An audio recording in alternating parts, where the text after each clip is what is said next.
পার্লামেন্টের second most junior হিসেবে একটা কথা বলছি মানে আপনাদেরকে, সেটা হচ্ছে যে আমাদের একটা ইউনো মহোদয়ের একটা গাড়ি থাকে, উপজেলা চেয়ারম্যানের একটা গাড়ি থাকে, আমরা ভাড়ায় গাড়ি চালাইতে হয়।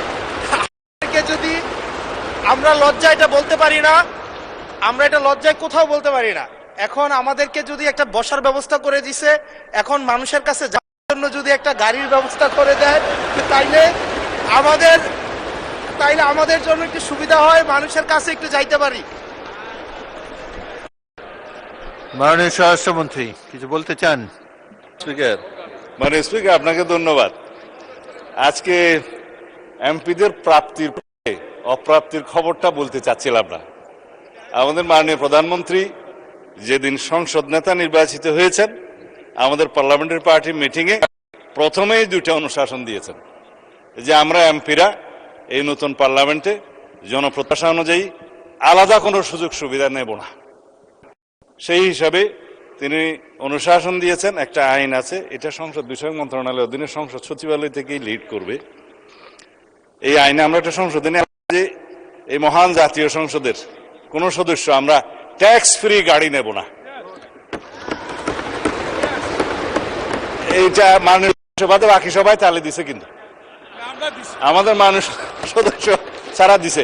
তবে সংসদ সদস্যগণ নয়, শুধু বাংলাদেশের এই সরকারের সমস্ত মন্ত্রী, সরকারি কর্মকর্তা যারা গাড়ি পায়, তেল পায়, সেটা আমরা ক্যাবিনেটে একটা ডিসিশন নিয়ে ইতিপূর্বে আপনারা নিশ্চয়ই নিউজ পেপারে দেখেছেন, এই ক্রাইসিসের সময় শতকরা 30% তেলের বরাদ্দ আমরা কমিয়ে দিয়েছি এবং কৃচ্ছ্রতা সাধনের উদ্দেশ্যে সরকারি কর্মকর্তাদের আপাতত লোন সুবিধা যেগুলো আছে সেটাও কাটিল করা হয়েছে ফর দি টাইম বিং।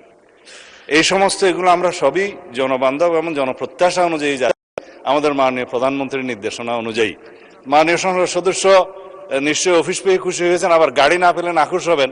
তো সেই জন্য কিভাবে কি করা যায় সংসদের যানবাহনের ব্যবস্থা, সেটা আলাদাভাবে আলাপ আলোচনা করে সরকারি দল বিরোধী দল একটা বিহিত ব্যবস্থা করার জন্য আমি মাননীয় প্রধানমন্ত্রীকে অনুরোধ জানাচ্ছি। ধন্যবাদ মাননীয় স্পিকার। মাননীয় বিরোধী দলের নেতা বলুন। আমি আজকে ধন্যবাদ দিতে দাঁড়ালাম, কারণ বিরোধী দলেরই একজন সদস্য তিনি এই দাবিটা সামনে এনেছিলেন। ট্রেজারি বেঞ্চ থেকে এটাকে কগনিজেন্সে নিয়ে উদ্যোগ নেওয়ার জন্য আমি ধন্যবাদ জানাই। তবে একটা কথা আছে যে ছোটদেরকে কখনো না বলতে নাই, তাদের আবদারে সবসময় হা বলতে হয়। হাসনাত আব্দুল্লাহ বলে ফেলেছে, সাথে সাথে না না বললে আমি বেশি খুশি হইতাম।